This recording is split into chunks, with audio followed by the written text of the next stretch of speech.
Salam Indonesia. Anda menyaksikan berita terkini bersama saya Arna Suputra. Pemirsa, pipa gas bawah laut di Teluk Meksiko mengalami kerusakan hingga mengirimkan kobaran api ke permukaan di perairan teluk tersebut. Tidak ada laporan korban jiwa dalam insiden tersebut. Perusahaan minyak milik negara Meksiko mengatakan pihaknya mengalami kerusakan pada pipa gas bawah laut di Teluk Meksiko hingga mengirimkan api yang mendidih ke permukaan di perairan teluk.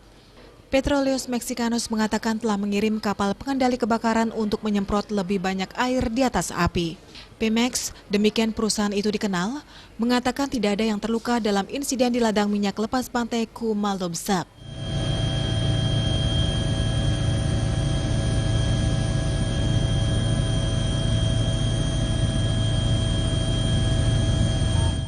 Kebocoran terjadi menjelang fajar sekitar 137 meter dari anjungan pengeboran.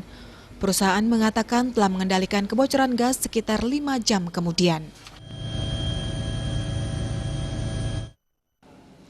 Untuk mencegah penyebaran COVID-19, ingat pesan ibu selalu terapkan 3M. Wajib memakai masker, wajib mencuci tangan, dan wajib menjaga jarak, serta wajib menghindari kerumunan. Dengan penerapan perilaku 3M, Indonesia segera terbebas virus corona menuju Indonesia maju. Tetaplah bersama Bali TV. Salam Indonesia.